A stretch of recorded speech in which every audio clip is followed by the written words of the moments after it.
호세아 8장은 우상 숭배에 대한 책망이 말씀인데요. 우상 숭배하면 참 말씀이 어렵다는 생각들이 듭니다. 그래서 대부분의 우리 성도들께서 내가 우상 숭배를 하고 있나?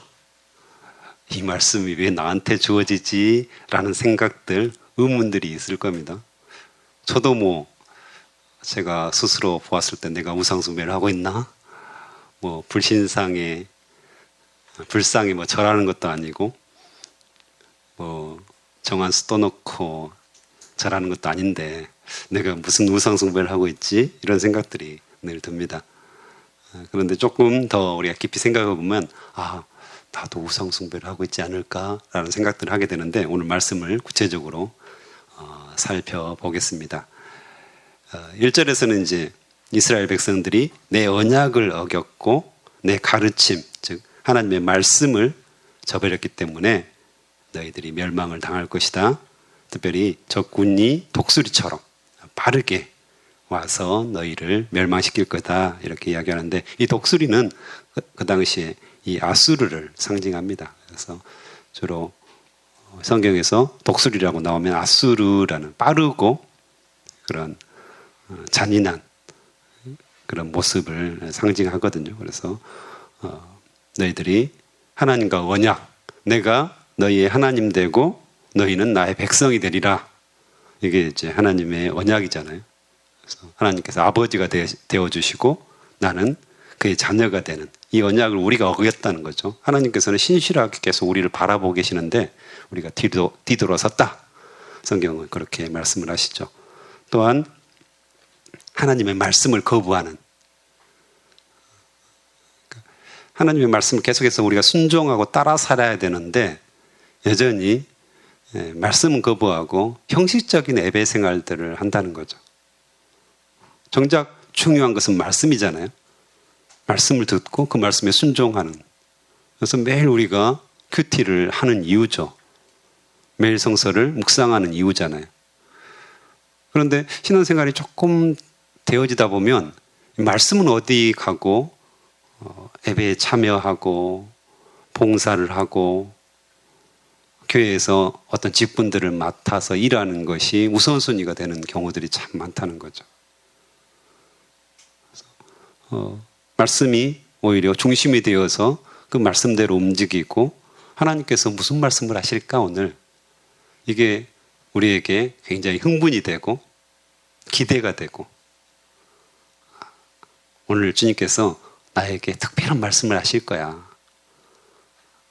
나에게 특별한 은혜들을 주실 거야. 이걸 사모하고 와야 되는데 주일날 오는 우리의 발걸음을 한번 생각해 보십시오.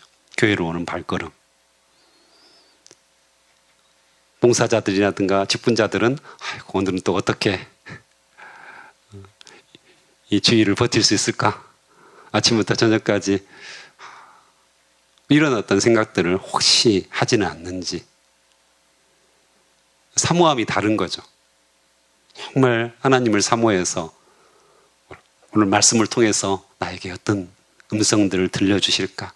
이런 생각들하고 기쁘고 즐겁고 흥분되고 설레는 마음으로 오는 것과 아이고 오늘은 어떻게 버티지? 나에게 주어진 일들을 어떻게 다 해결할 수 있을까? 이런 어떤 마음으로 오는 것은 많이 다르다는 것입니다.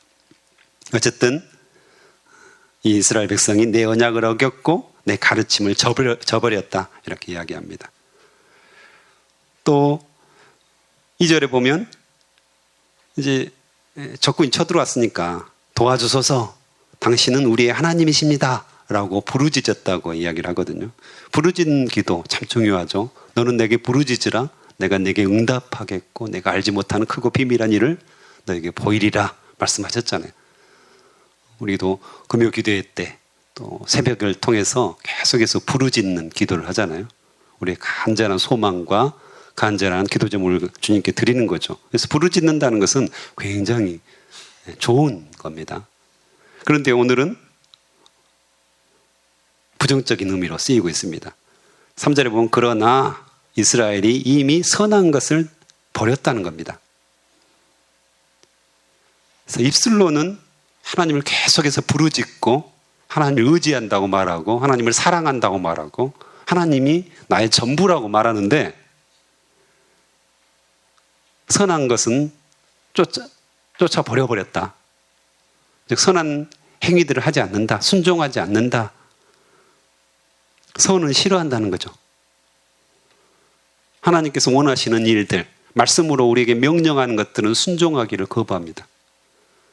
내 마음에 원하는 대로, 내 유익한 대로 행한다고 이야기를 하는 거죠. 그래서 입술과 지금 행동이 전혀 다르게 나타나고 있는 것을 하나님이 책망하시죠. 정말 내게 부르짖었으면 나를 신뢰하고 부르짖었으면 그대로 행해야 하지 않겠냐. 내가 말했는데 응답을 했는데 그대로 순종하지 않고 왜 딴 짓을 하느냐, 왜 딴 행동들을 하느냐, 왜 악한 행동, 죄악된 행동들을 하느냐, 이렇게 말씀을 하시는 거죠. 그리고 또한 14절부터는 왕의 문제들을 삼습니다. 자기 마음대로 왕을 뽑았다는 거죠. 하나님께서 기름 부음 받은 자를 왕으로 삼아야 되는데, 특별히 이제 북이스라엘은 이 쿠데타가 계속 일어나잖아요. 그래서 왕조가 계속 바뀌죠. 칼로 왕을 죽이고 자기가 대신 왕이 되는 일들. 하나님을 알지 않는, 하나님도 모르는 그런 사람들이 계속해서 왕이 되는 그런 악순환이 계속되었다. 그것에 대해서 내가 책망한다. 징계하겠다. 이렇게 말씀하십니다. 또한 5절부터는 이제 본격적으로 이 금송아지 우상에 대해서 이야기하죠. 그래서 사마리아여 내 송아지 우상을 내가 버렸다. 6절에도 사마리아의 송아지 우상은 산산조각 나고 말 것이다. 그래서 너희들이 바람을 심어서 회오리바람, 태풍이 너희를 덮칠 것이다. 이렇게 이야기하고요. 또 아무 열매도 맺지 못할 것이다. 말씀을 하십니다. 이 여로보암이 특별히 남북왕조로 이제 갈라지잖아요. 그때 이제 북왕국 이스라엘의 왕이었죠. 여로보암이. 가만히 보니까 1년에 몇 번씩 모든 북이스라엘의 남자들이, 성인 남자들이 다 예루살렘으로 가서 예배를 드리는 거예요. 제사를 드리는 거예요. 이 왕 입장에서는 이제 막 독립을 한 거잖아요. 실제로 갈라져가지고. 근데 모든 남자들이 다 거기 가서 제사를 드리고 있다. 얼마나 불안했겠어요. 그렇죠? 그들이 예루살렘에서 뭐 누구의 이야기를 듣고 반란을 일으키면 이 북왕국 이스라엘은 완전히 멸망하는 거죠. 그래서 이 여로보암이 꾀를 내죠. 그래서 단과 베델에 금송아지를 세웁니다. 그래서 이 금송아지가 너희를 애굽에서 인도해낸 너희 하나님이다. 이렇게 이야기를 하죠. 어쨌든 그렇게 금송아지를 세웠더니 나중에 이제 이 가나안 종교가 이미 있었습니다. 특별히 바알과 아세라 상이었죠. 여기하고 이렇게 섞입니다. 섞여가지고 결국에는 우상 숭배를 하게 되는데, 바알과 아세라는 농경의 신이라고 알려져 있습니다. 풍요의 신이죠. 바알과 아세라에 의해서 비가 내린다고 여겼습니다. 일단 그 땅은 비가 없잖아요. 가물어 메마른 땅이잖아요, 실제로. 그래서 비가 굉장히 중요했습니다. 이른 비와 늦은 비, 이런 말씀도 있잖아요. 때에 따라서 비가 안 오면 농사가 완전하게 망치는 그런 땅이었기 때문에 이 비가 굉장히 중요했는데, 이 비를 내려주는 신이 그 지역 신인 바알과 아세라였습니다. 그래서 비를 많이 내리면 곡식이, 소출이 풍성해지는 거잖아요. 그래서 풍요로워지고, 풍요의 신이라고 이렇게 이야기가 되어지고요. 또 다산의 신이었습니다. 다산. 그래서 성적인 것들을 통해서 다산을 준다고 여겼습니다. 그래서 풍요 같은 경우는 이제 물질, 이걸 이제 추구하는 사람들의 어떤 모습들. 그래서 계속해서 이 금송아지 우상 바알과 아세라를 섬기면서 이스라엘 백성들이 부를 축적하기를 원하는 거죠. 부자가 되고 싶다. 물질을 더 가지고 싶다. 탐욕이 계속해서 우상 숭배로 발전하는 그런 모습들을 볼 수가 있습니다. 또한 다산, 이건 나하고 별로 관계가 없는 것 같은데 나 아이 한 명 낳는데 라는 생각들이 드시는데, 자녀가 많다는 것은 노동력을 의미했습니다. 당시에는 다 농경 문화였기 때문에. 예전에 우리 시골에서 농사 지으실 때 자녀들이 많았잖아요. 형제들 많으시잖아요. 저희도 7남매거든요. 그래서 실제적으로 이 아이를 많이 낳아야지 농사꾼이 많아지는 거고, 그래서 이제 힘을 축적할 수 있는 거죠. 그래서 파워, 힘, 권력, 이거 관련돼 있습니다. 다사는. 그래서 지금이야 조금 달라지긴 했지만, 그래도 지금도 형제 자매들이 많으면 힘이 있는 거죠. 힘이 있는데, 어쨌든 그런 힘, 명예, 이거가 관련돼 있습니다. 그래서 부를 쌓고 힘과 명예를 추구하는, 이게 이제 바로 이스라엘이 계속해서 추구했던 우상숭배입니다. 그래서 하나님께서 우상숭배를 하지 마라, 그들을 버려라, 오직 내가 너의 하나님이다 라고 말씀하시는 것은 결국은 부와 관련되어 있고요, 명예와 힘과 관련되어 있습니다. 세상의 파워를 늘 쫓잖아요. 그래서 국회의원 되고 싶어하고 대통령 다 말년이 안 좋잖아요, 우리나라 대통령이. 근데 그렇게 대통령을 하고 싶어합니다. 사람들이, 수많은 사람들이 대통령을 하고 싶어하죠. 그 힘, 그 권력, 이것을 놓지 못하는 거죠. 그 소망이 있는 거죠. 어쨌든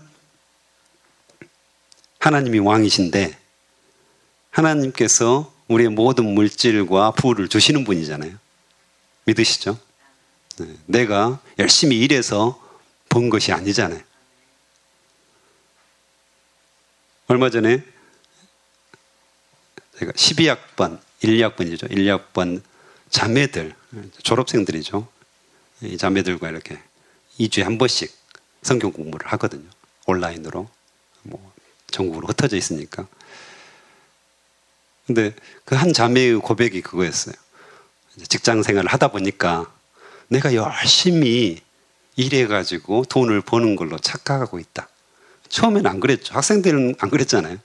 11조도 내고 열심히 헌금 생활도 하면서 하나님이 저에게 다 주셨습니다, 이렇게 고백했는데, 막상 자기가 직장 생활을 하고 힘들잖아요. 직장 생활에서 얼마나 힘들겠습니까? 열심히 땀 흘려서 스트레스 받으면서 일을 열심히 하다 보니까 점점 어떤 생각이 들었냐면, 내가 열심히 일해서 이 돈을 벌고 있구나.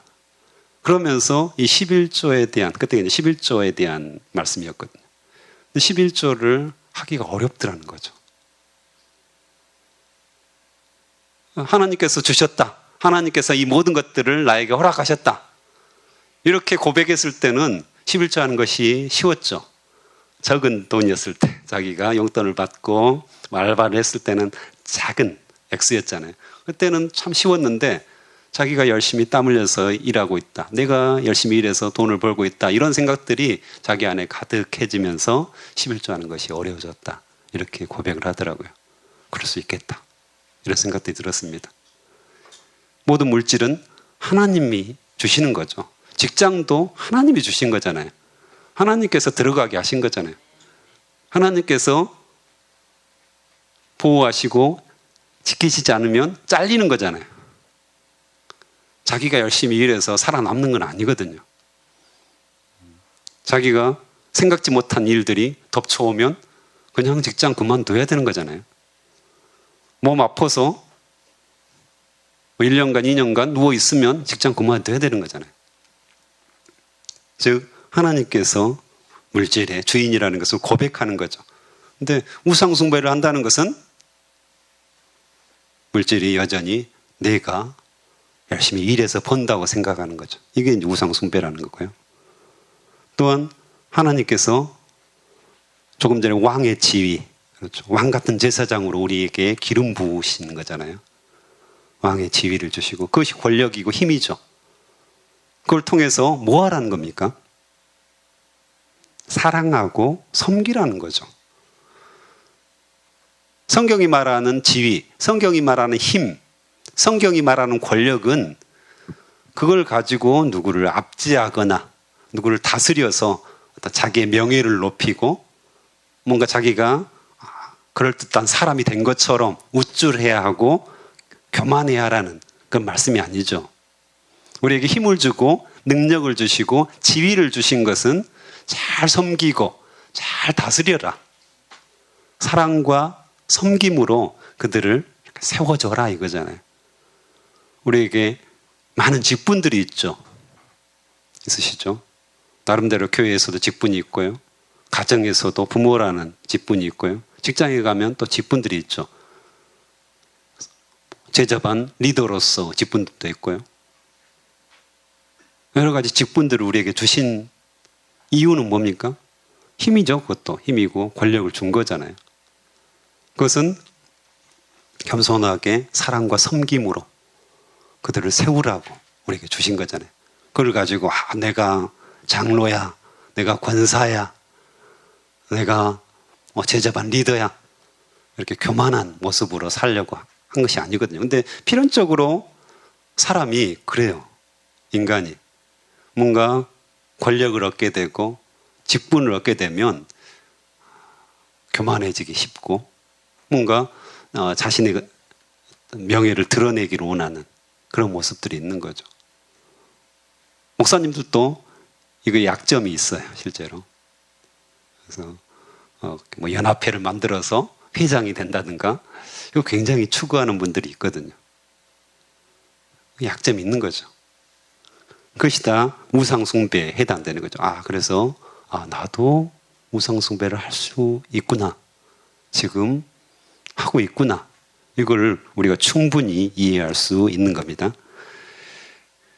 그리고 8절부터는 또 아시리아에게 달려간다고 합니다. 그래서 의존하는 거죠. 특별히 북이스라엘이 아시리아에 의존을 합니다. 시리아 연합군이라고 하는데 처음에 이제 아시리아가 굉장히 커져요. 제국으로. 그러니까 시리아라든가 그 주변 국가들이 다 연합해가지고 이제 맞섭니다.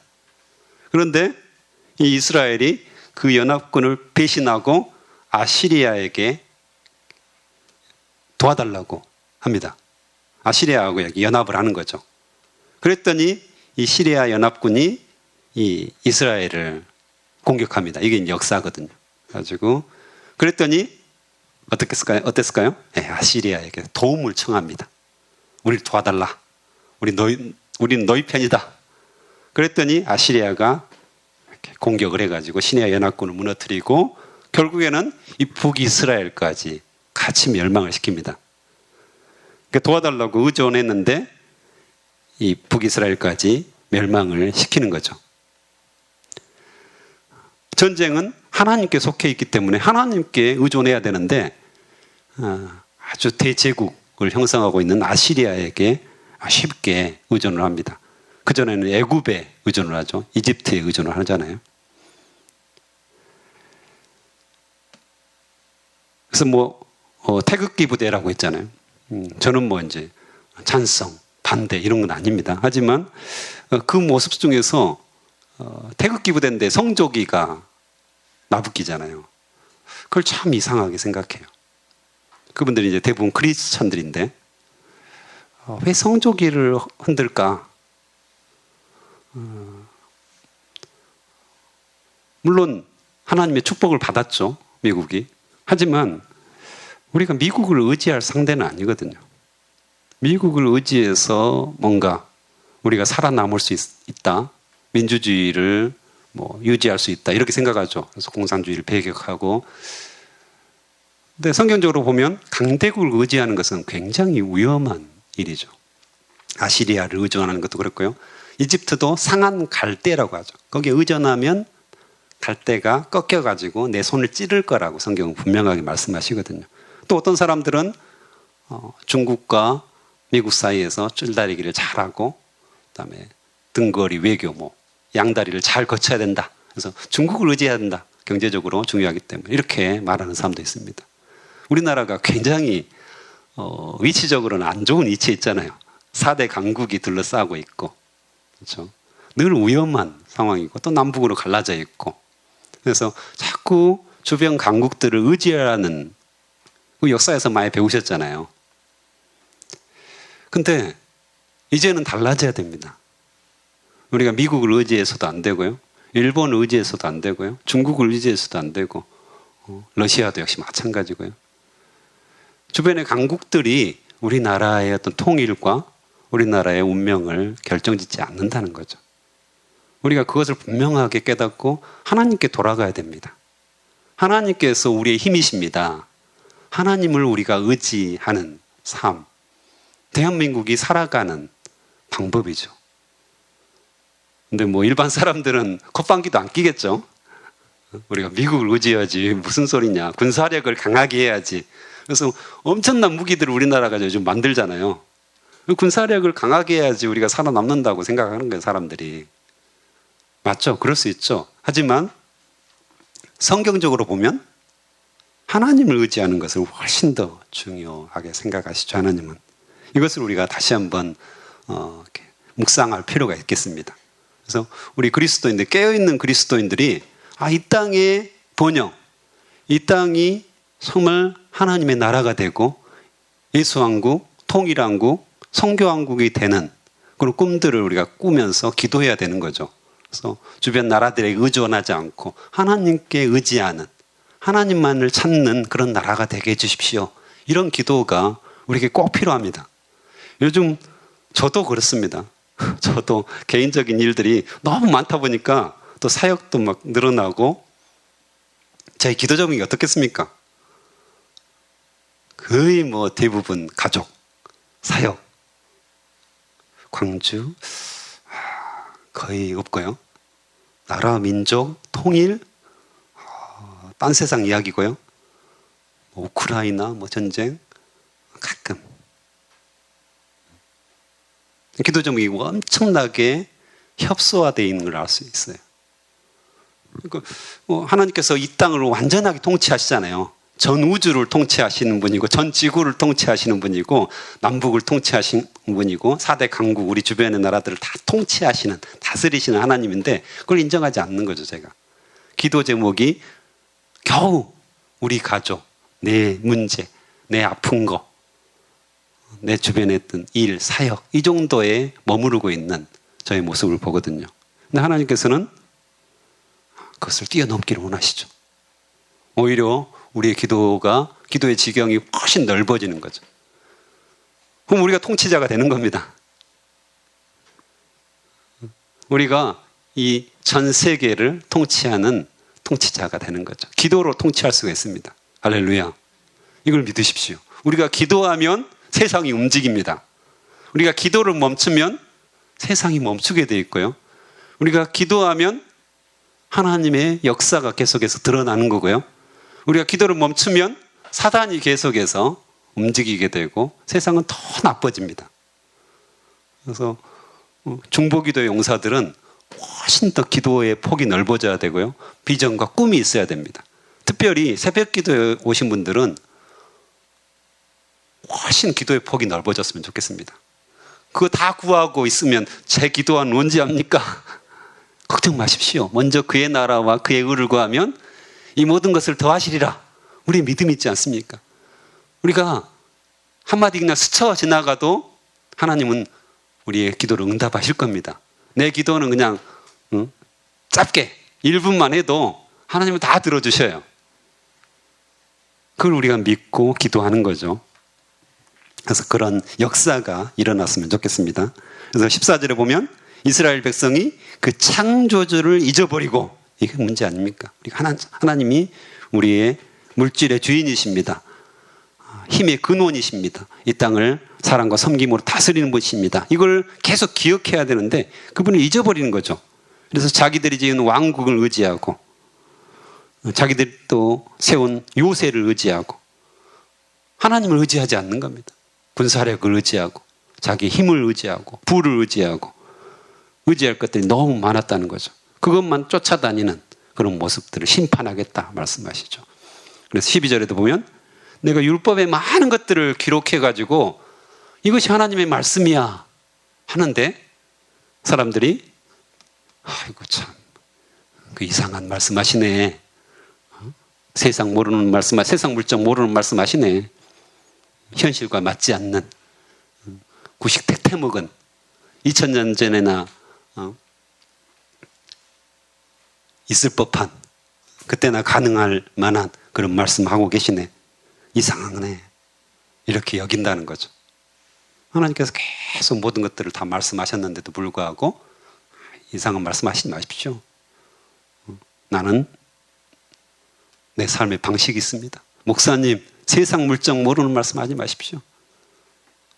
세상 그런 거 아닙니다. 이상한 말씀하시네. 이렇게 받아들이지 않고 내 속에는 옳은 대로 부를 계속해서 추구하기 위해서, 그 욕망을 추구하기 위해서 계속해서 땀 흘려 일하고, 또 세상의 어떤 권세를 가지고 누리기 위해서 끊임없이 애쓰는 우리의 모습은 아닌가. 하나님께서는 다시 한번 우리에게 물으십니다. 너는 무엇을 의지하고 있느냐? 너는 누구를 의지하고 있느냐? 네 주인은 누구냐? 양자택일을 해야죠. 세상이냐 하나님이냐. 그래서 오늘 우리의 기도가 깊어지고 넓어지고 온 세계를 다스리는 기도가 터져 나왔으면 좋겠습니다. 함께 기도하시겠습니다.